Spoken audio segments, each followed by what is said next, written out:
All right, Dub Nation, Warriors basketball is back, the NBA is back, and it is time to defend the Warriors championship. If you are ready for this run to defend the Warriors championship from last year, then just like the video, hit the thumbs up icon, let's go, smash that like button, let's go ahead and jump on into today's show.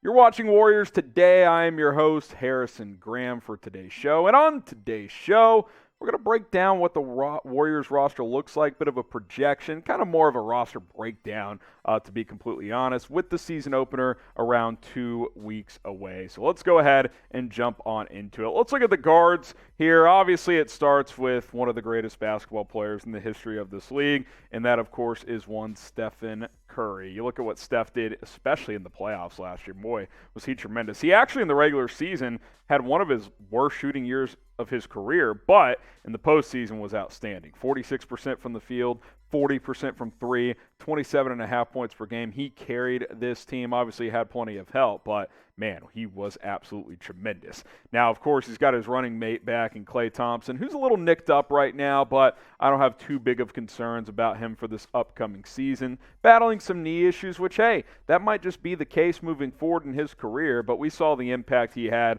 on this team last year.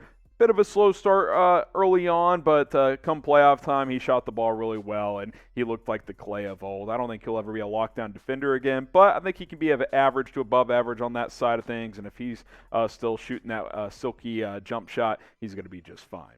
Jordan Poole, who's still recovering from that punch from Draymond Green, kidding, jokes aside, is also going to play a big role moving forward. His role is only going to continue to increase as time goes on here. Now, the question is, will he get the bag, a.k.a. a contract extension, before the season? The two sides, Warriors and Poole, have until October 17th to get a deal done. Season opener on the 18th, so we'll monitor this. We'll see what happens. The punch thing with Draymond's not great, but obviously Jordan Poole remains a big part of this team's future. I expect the deal to get done. All right, let's go to forwards and centers as we continue with our key players category here. Andrew Wiggins, hey man, I mean, welcome to relevancy again, right? He was tremendous last year for this team, and he made a big impact on why they won a championship. Regular season playoffs, he was big in both. Great rebounder in the playoffs, by the way, as well. The shooting kind of dipped in the postseason, but he still played a key role. There were multiple games where they relied on him, especially defensively. Thought he did a tremendous job, so he was awesome to watch a year ago, and I expect him to have another big year. All right, Draymond Green, leave the brass knuckles at home, save him for the playoffs, but we know how critical he is to this team with his intensity, his defense, his leadership, his rah-rah, ability to get these guys ready to go. We'll see how long he's with the Warriors, if he's going to be there for the long haul. I mean, it's been a long ride already, but is he going to get another contract? That remains to be seen, but for this year, I expect him to play an integral role once again. All right, now obviously with how much the Warriors are already paying with the tax bill, who are you keeping? If you have to only keep one long-term, who is it? Type P for Jordan Poole, type W for Andrew Wiggins, type G for Draymond Green. It's probably the order I would pick. As special as Draymond has been and what he's meant to this organization, he's like 32, 33 now. Like, I think I would easily keep Jordan Poole over him. Maybe there's more of a conversation with Wiggins, but all in all, I'm going to keep Jordan Poole. He's the youngest of the group, and he's still ascending as a player. That's definitely not true with Draymond, and maybe it is slightly with Wiggins, but he's very much closer to his ceiling at this point than Jordan Poole is.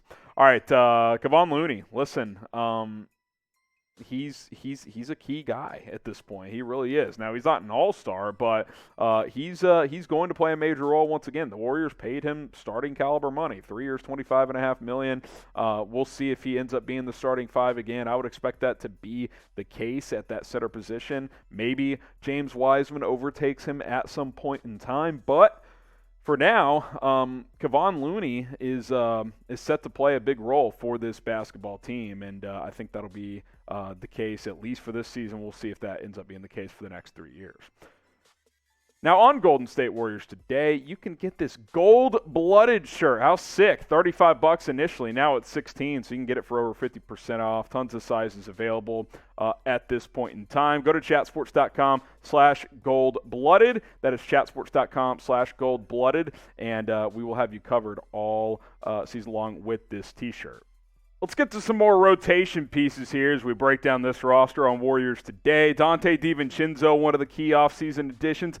Didn't have a great shooting year last year overall from the field, especially poor. 3-point was a little below average. I expect both those numbers to go up. I think he'll be north of 40% from the field and north of 35% from three. At least those are my expectations. I think going from Sacramento to Golden State, playing with much better talent, should kind of re-unlock his shooting ability. I think that will shine and show out this upcoming season. How about James Wiseman? Listen, this is a huge year for him. This is a massive year for James Wiseman. He needs to be that guy. He needs to be someone that can be in this rotation, be relied upon. Obviously, it's big for his development this year, but it's just important to stay healthy and be reliable.